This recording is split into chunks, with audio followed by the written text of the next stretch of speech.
गाळणा नाशिक जिल्ह्यातील एक महत्त्वपूर्ण किल्ला, स्पेशली मालेगाव तालुक्यात बसलेला हा किल्ला आहे आणि दख्खन आणि खानदेश रूटवर लक्ष देण्यासाठी हा व्यापारी मार्गावर लक्ष देण्यासाठी हा किल्ला बनवण्यात आला होता. किल्ल्यावर बघण्यासारख्या भरपूर साऱ्या गोष्टी आहेत. स्पेशली ह्या किल्ल्याची जी तटबंदी आहे ना, ती मी आपल्या भागातील म्हणजे मालेगाव किंवा मग नाशिक जिल्ह्यातील आहे ना, खूप अशी कमी किल्ले ज्यांची तटबंदी एकदम प्रॉपरली आहे.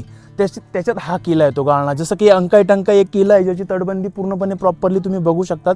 सिमिलर हा एक किल्ला आहे गाळणा, ज्याची पण तटबंदी तुम्हाला प्रॉपरली बघायला मिळते. 12व्या सेंचुरीमध्ये मला वाटतं देवगिरीच्या यादवांनी हा किल्ल्याला डेव्हलप केला असेल, स्पेशली व्यापारी मार्गावर लक्ष देण्यासाठी. जो मध्य भारतात हा व्यापारी रोड जातोय ना, तर हा मध्य भारतात व्यापारी रोड जाण्यावरती हा किल्ला लक्ष देण्यासाठी स्पेशली बनला असेल. त्याच्यानंतर मग ह्या किल्ल्याची भरपूर सारी हिस्ट्री आहे. जसं काही बहमनींकडे पण हा किल्ला गेला. त्याच्यानंतर बहमनीनंतर हा किल्ला जवळपास फारुकी सुलतान होते दख्खनचे, त्यांच्याकडे बी हा किल्ला म्हणजे हा लास्ट बाउंड्रीवरती हा किल्ला होता फारुकी सुलतानांच्या. तर फारुकी सुलतानांच्या काळामध्ये याला खूप जास्त महत्त्व होतं.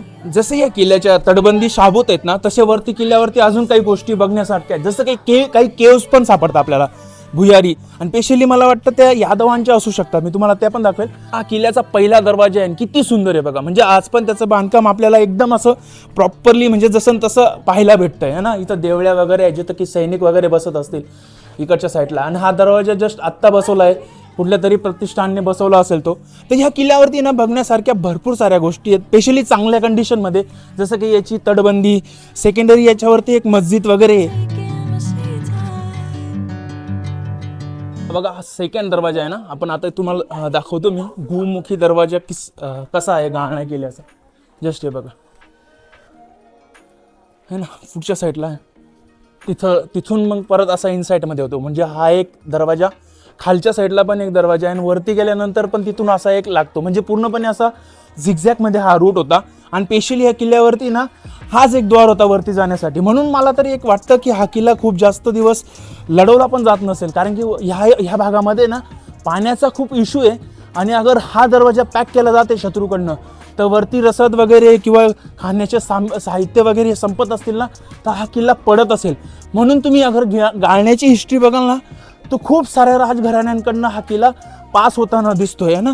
म्हणजे बहमनींकडनं तो निजामांकडे जातोय, निजामांकडनं तो फारुकीकडे जातोय, त्याच्यानंतर मग तो मुघलांकडे जातोय, मग मराठ्यांकडं, लवकरच तो ब्रिटिशांच्या ताब्यात गेला. आता तुम्ही इथून किल्ल्याची तटबंदी बघू शकता. तो फर्स्ट द्वार आहे, तो पण झिगझॅगमध्ये येतो. असं घुसून यावं लागतं आपल्याला, असं टर्न मारून मग आपण ह्या द्वारे वाटे येतो. हे बघा, ह्याच्यातून वरती चालल्यानंतर, वरती आल्यानंतर परत हा लागतो आपल्याला. इथं पण देवळ्या आहेत, खालच्या साईडला पण देवळ्या आहेत, आणि वरच्या साईडला एक सुंदर असे झरोके है ना. हे जवळपास राजपूत शैलीमध्ये तुम्हाला बघायला भेटतात. मी एक गोष्ट इथं नोटीस केली की हा आजूबाजूला आहे ना, इथं पाण्याचा खूप इश्यू आहे ना या किल्ल्याच्या आसपास, आणि त्या काळात पण पाण्याचा इश्यू असेल. आणि किल्ल्यावरती पण तुम्ही बघाल ना, तर खूप कमी पाण्याचा साठा आहे. तर ह्यावरून एक अंदाज केला जाऊ शकतो की हा किल्ला जो असेल ना, स्पेशली फक्त व्यापारी रूटवर लक्ष देण्यासाठीच बनवला गेला असेल. आणि याची जी तटबंदी वगैरे तुम्हाला इतक्या शाबूत दिसतात ना, त्याचं रिझन असं की याच्या आसपास खूप जास्त मोठे युद्ध पण नसते झाले. आणि अजून एक गोष्ट नोटीस केली मी, जसं काही आहे ना, मी जेव्हा बागुल वंशाचा आपण हिस्ट्री पडतो ना, तर त्यांचा जो बाउंड्री होती ना, तर ती गाळण्यापासून सुरू होत होती. म्हणजे काही काळापर्यंत बागुलांकडे हा किल्ला होता. आणि सेकंडरी ते थाळनेर बऱ्हाणपूरचे जे फारुकी राजा होते ना, त्यांची पण बाउंड्री इथूनच सुरू व्हायची. म्हणजे ते एक महत्त्वपूर्ण किल्ला होता हा, एक राजकीय दृष्टीने. पण इथं पाण्याचा आज पण आपण बघतो ना, तर आसपास खूप पाण्याचा प्रॉब्लेम आहे ह्या भागामध्ये.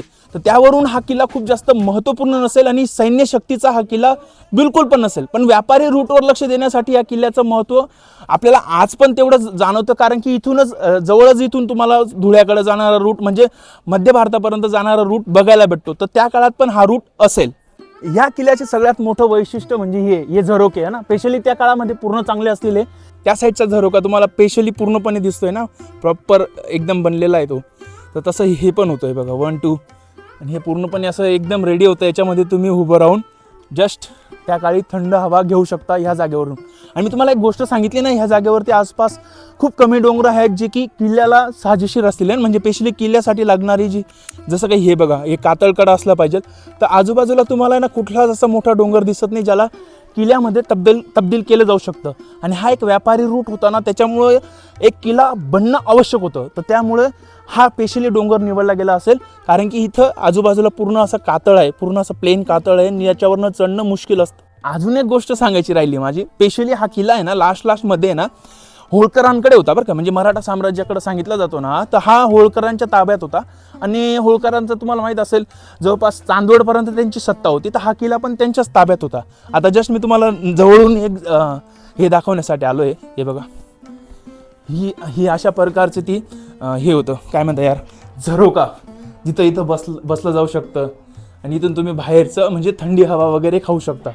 आणि हे बघा, बाहेरच्या साईडला पूर्ण प्लेन आहे ना, आजूबाजूला असा कुठलाच डोंगर नाही दिसत आहे तुम्हाला, जो किल्ला म्हणून डेव्हलप केला जाऊ शकतो. बाकी तिथं खूप सुंदर असं दिसतंय बघा, ज्याच्यावरती लोक आता फोटो वगैरे घेतात. तो एकदम सुंदर. सांगायचं राहिलं की ही जी तटबंदी आहे ना, ही पण आत्ताच्या काळातच बनली गेली आहे, म्हणजे याला आहे ना रिपेअर करण्यात आलेलं आहे. आणि एक गोष्ट अजून सांगतो, इथं तुम्हाला छोट्या छोट्या केव बघायला भेटतात. हे बघा, आवाज बघा इथला, है ना. इथे सगळे असं तुम्हाला, पण हे पाण्याचे टाके आहेत. हे त्या काळामध्ये तुम्हाला हे असे टाके असायचे याच्यासाठी की पाण्याचं बाष्पीभवन ना व्हावं म्हणून. तर हे पाण्याचे टाके जवळपास 12व्या-13व्या सेंचुरीतलेच असतील. ह्या किल्ल्यावरती पाण्याची जी पूर्तता भागवण्यासाठी इथं पाणी साचवलं जात असेल. वरच्या साईडला पण खूप सारे असे किल्ले आहे. मला एक गोष्ट अजून सांगितली एक दादाने, की तिथं पाण्याचा झरा आहे, जे पाणी पिलं जाऊ शकतं. तर चला आपण वरती पण जाऊया. आणि अजून एक गोष्ट, ह्या किल्ल्याना डबल तटबंदी आहे ना, वरच्या साईडला पण तटबंदी. ह्या साईडने आलो आपण, आता वरच्या साईडला येऊन पोचलोय. परत एकदा तटबंदी लागली आहे. जस्ट ही बघा, एक खालची तटबंदी. आणि पूर्णपणे वरती येताना झिगझॅग तुम्हाला रूट लागतो. आणि परत एक ह्या साईडला एक तटबंदी लागते. म्हणजे याला आहे ना, हा डबल तटबंदीचा किल्ला आहे. आणि जस्ट ह्या इथला जो दरवाजा आहे ना, तो पडला आहे आता, है ना. इथं तर आता तो शाबूत नाही आहे. जस्ट खालचं तुम्ही बघताय, ते खालचं त्यांनी बांधकाम केलं आहे पुरातत्व विभागाने, बट वरती तुम्हाला दिसत नाही. बघा, इथून असं चढायला जागा असेल ना, हे जस्ट इथं असं पूर्णपणे बुर्ज वगैरे ह्या साऱ्या गोष्टी इथं डेव्हलप असतील. हे बघा, ह्या साईडने आलो आणि किल्ल्याच्या वरच्या साईडला आलो आहे आपण. ह्या साईडला ना किल्ल्याचा बालेकिल्ला आहे, म्हणजे एक उंच वट्टा आहे. आणि ज्याच्यावरती ना तुम्हाला खूप साऱ्या कबरी बघायला भेटतात. स्पेशली फारुकी राजांच्या असतील, मुघल काळामध्ये पण हा किल्ला थोडाफार मुघलांकडे होता, तर मुघलांचा असतील. आणि त्याच्यानंतर निजामांच्या असतील, म्हणजे मुस्लिम जे पण राज्यकर्ते होते, तर त्या काळामध्ये त्यांच्या कबरी वरच्या साईडला ठेवल्या जायच्या. तिथं अजून पण अवेलेबल आहेत, पण तिथं आपण जाणार नाही आहोत. स्पेशली आता किल्ल्यावरती अवेलेबल आहे जस्ट पाण्याचा टाका, जो की खूप खोल आहे. आणि ह्याच्यामध्ये तुम्हाला पाणी दिसतंय जस्ट. हे त्यावेळेस पूर्ण साफ पाणी असेल, पिण्यासाठी उपयोगात आणलं जात असेल. ही जस्ट मस्जिदसारखं एक आकृती आहे, बट हा महल वगैरे असू शकतो. नंतरच्या काळामध्ये याला मस्जिद वगैरे बनवलं गेलं असेल.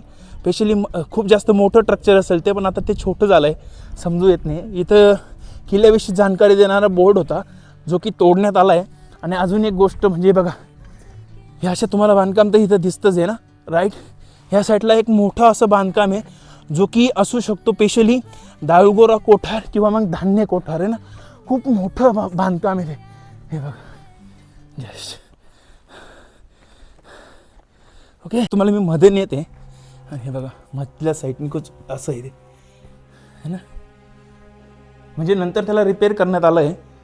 आणि ते लोक टॉयलेट वगैरे करत आहेत, है ना. ओपन जागा आहे, पण याला पूर्णपणे रिपेअर केलं आहे ना. पहिले सुरुवातीला एकदम छोटं होतं हे, पण पुरातत्व विभागाने याला रिपेअर करण्याचं काम केलं आहे. पूर्णपणे रिपेअर करून तो आता असं बनलं आहे. हा पूर्वीचा कसा बांधला हो, ते लोकांनाच माहिती. आज तरी इथला अवघड दिसतं, ते त्यावेळी कसं असेल. एवढा दगड वर चढवणं हो, एवढं बांधकाम करणं, हे साधारण म्हणजे एक सोपं काम नाही. पहिलं काय मशिनरी नव्हतात, आता तरी मशिनरीवर आहे. आता मशीन नाही, काही नाही. खूप मेहनतीने केलेलं आहे पूर्वजांनी हो. ते आज आपल्याला त्यांची आठवण आहे आणि ती बघायला मिळत आहे आज. बघा, ही मस्जिद आहे ना, स्पेशली मस्जिदासारखं स्ट्रक्चर दिसतंय. आणि हे बघा, हे 2 हाऊस आहे ना. बहुतेक मस्जिदमध्ये येणारे लोक असतील ना, त्यांच्यासाठी वजूखाना असेल हा. आणि मस्जिद खूप छोटी मस्जिद आहे, जास्त खूप मोठी दिसत नाही, बट तिला पेंट वगैरे खूप असं सुंदर है ना. मस्जिदचं ते हे देण्यासाठी, आजान देण्यासाठी ती जागा असते. जस्ट खूप सुंदर असं पुरातत्व विभागाने जपलं आहे. आणि जस्ट इथं कलर वगैरे करून सुंदर ठेवण्याचा प्रयत्न केला आहे. तर किल्ल्यावरती ना खूप कमी जागा आहेत बघण्यासाठी. स्पेशली ही एक मस्जिद आहे, आणि एक तुम्हाला ते स्ट्रक्चर दाखवलं त्या साईडला ते हा तलाव. आणि वरच्या साईडला आहे ना खूप जास्त असे कबरी वगैरे तुम्हाला बघायला भेटतात. बॅक साईडला पण काही गोष्टी मी त्या पण तुम्हाला दाखवण्याचा प्रयत्न करणार आहे. बट ही मस्जिद बघा. आणि इथे आहे ना कुठेतरी शिलालेख आहे, है ना. एक शिलालेख आहे गाळणा किल्ल्यावरती, तो मला बघायचा आहे. बिलकुल मस्जिदच्या बॅक साईडला ना तुम्हाला खूप असे बांधकाम दिसतंय ना, म्हणजे ही जी जागा होती ना किल्ल्यावरची मस्जिद आणि ते आपण ते बघतोय, ह्या जागेवरती सगळ्यात जास्त डेव्हलपमेंट असेल. म्हणजे किल्ल्यावर जे पण राहणारे सरदार वगैरे असतील किंवा किल्ल्याचे किल्लेदार वगैरे त्यांच्या इमारती इथंच असतील.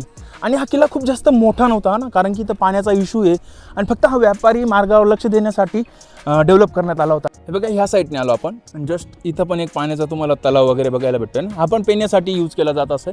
हा हे बघा बाथटब, स्पेशली हा बाथटब होता त्या काळातील, जे की इथं जे किल्लेदार वगैरे राहत असतील त्यांच्यासाठी हा स्पेशली बाथटब होता. आणि इथल्या साईडला तुम्हाला ना एक शिलालेख बघायला भेटतोय ना, स्पेशली हा एक फारसी शिलालेख आहे. स्पेशली कोणाचा आहे तो नाही माहिती, पूर्णपणे खराब झाला आहे तो, बट शायद फारुकी राजांचा किंवा निजामांचा असू शकतो. आणि ही अशी एक इमारत आहे ज्याच्यात इथं एक जागा आहे जिथं पाणी येतं वरून, असं कुठून तरी पाणी झिरपतं आणि हे पाणी पिण्यासाठी यूज केलं जातं आहे ना इथं किल्ल्यावरती. बाकी बघा हे पण पुरातत्व विभागाने याला रिपेअर करण्याचं काम केलं आहे. हे बाथटब आहे आणि बॅक साईडला तुम्हाला इथं पाण्याचा एक मस्त असा टाका बघायला भेटतो. त्या साईडला पण इमारती आहे, ह्या साईडला पण इमारत आहे. म्हणजे ही आहे ना एक किल्ल्यावरची जो किल्लेदार असेल ना तर त्याची स्पेशल इमारत असेल ही, आणि त्याचा हा बाथटब असेल त्या जागेवरती. मी आता उभा आहे गाळणा किल्ल्याच्या टॉपवरती ना, या साईडने आलो आपण. तिथं एक पाण्याचा तलाव पण आहे ना, स्पेशली त्यांनी बनवला आहे. पूर्ण गाळणा किल्ल्याच्या वरची साईड आहे आणि लांबपर्यंत तुम्हाला आहे ना कबरींचा अवशेष वगैरे दिसत आहे. त्या साईडला पण दिसत आहे ना. आणि इकडे बघा ही साऱ्या कबरी आहेत ना, स्पेशली या कबरी आहेत ना कोणी महत्त्वपूर्ण व्यक्तींच्याच असू शकतात, कारण की बघा किती सुंदर अशी कार्विंग केली. त्याला उलटं करून दिलं आहे लोकांनी, बट त्याच्यावरच्या साईडला खूप सुंदर अशी कार्विंग होती. 1 सेकंड, हे बघा किती सुंदर अशी कार्विंग आहे ना. म्हणजे ह्या आहे ना फारुकी राजांच्या, आणि बघा इथं फारसीमध्ये लिहिलं आहे, तर या फारुकी राजांच्या कोणाच्या कबरी असू शकतात, पण जस्ट त्यांना खोदून काढून लुटलं गेलेलं आहे असं समजतं आहे. जस्ट हे बघा ना पूर्ण कबरी त्या साईडला पण आहे, तिकडं पण आहे ना, ती किती मोठी कबर आहे बघा. जस्ट हे बघा ह्याच्यावरती किती सुंदर कार्विंग लक्षात येईल तुम्हाला. हे बघा है ना, तर अशा साऱ्या कबरी आहेत ह्या साईडला वरच्या भागामध्ये. गाळणा किल्ल्याचा वरचा जो भाग आहे ना स्पेशली तो कबरींसाठी डिझाईन केला गेला असेल, कारण की वरती कोणी राहत असेल का नाही हे आपल्याला एक डाऊटफुली आहे, कारण की खाली पाण्याचे सोर्सेस आहे, वरच्या साईडला पाण्याचा इश्यू असेल. एकदम टॉप भाग आहे ना, तर इथं तुम्हाला ना सारीकडे कबरीच दिसतात. हे बघा इकडच्या साईडला, तिथं त्या साईडला आहे ना, पुढं पण बघा. 1 सेकंड झूम करून दाखवतो. हे बघा सगळीकडे कबरी आहेत आणि मी एकटाच इथं. तर किल्ला मी पूर्णपणे तुम्हाला दाखवला आहे. त्याची हिस्ट्री पण आपल्याला जास्त सर्च करून सापडत नाही, बट अशी हिस्ट्री असेल त्याची की स्पेशली हा यादवांनी बनवला असेल व्यापारी रस्त्यावरती लक्ष देण्यासाठी, कारण की हा जो रस्ता आहे वरच्या साईडला इकडं जातो मध्य प्रदेशकडे ना, म्हणजे उत्तर भारताकडे जाणाऱ्या रूटवरती लक्ष देण्यासाठी हा किल्ला बनला असेल आणि कायमस्वरूपी याला व्यापारी रस्त्यावरती लक्ष देण्यासाठीच वापरला गेला असेल. खूप मोठे जास्त युद्ध वगैरे ह्या क्षेत्रामध्ये आपल्याला बघायला भेटत नाही आहे, बट याची सगळ्यात महत्त्वपूर्ण गोष्ट अशी की बागुलांच्या काळामध्ये, बागलांचे बागुल राजे होते ना, त्यांच्या काळामध्ये हा त्यांच्या लास्ट म्हणजे बॉर्डरवरचा किल्ला होता. आणि फारुकींचा बी सिमिलरच होता, फारुकींचा बी हा बॉर्डरवरचा किल्ला होता. म्हणून हा फारुकी राजांच्या इथं खूप जास्त तुम्हाला डेव्हलपमेंट बघायला भेटते, स्पेशली त्यांच्या कबरा वगैरे वरच्या साईडला. तर फारुकी राजांच्या काळामध्ये खूप महत्त्वपूर्ण सरदार वगैरे ह्या किल्ल्यावर राहत असतील. त्याच्यानंतरच्या काळामध्ये या किल्ल्याला खूप कमी डिमांड असेल. आणि लास्टमध्ये जेव्हा पेशवे मीन्स पुण्याची सत्ता आणि होळकर यांच्यामध्ये युद्ध झाल्यानंतर शायद हा किल्ला त्या होळकरांकडे गेला होता. तर मग होळकरांकडनं मग इंग्रजांनी हा किल्ला घेतला 1818मध्ये. तर अशी एक याची थोडीशी हिस्ट्री आपल्याला गुगलवरती सापडते. बाकी या किल्ल्यावरती बघण्यासाठी खूप कमी गोष्टी आहेत. जस्ट ही एक शाबूत अशी इमारत आहे, एक मस्जिद नुमा इमारत आहे, अँड जस्ट त्याच्या तटबंद्या खूप सुंदर आहेत.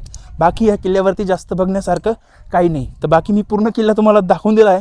तर व्हिडिओ चांगला लागला तर तुम्हाला लाईक करायचं आहे, कमेंट करायची की असंच व्हिडिओ मी बनत राहावा. तर मला एक एनर्जी देण्यासाठी तुमची कमेंट खूप जरुरी आहे. अँड माझे एफर्ट तुम्हाला चांगले वाटत असतील तर सबस्क्राईब करा माझ्या पेजला. तर भेटूया पुढच्या व्हिडिओमध्ये.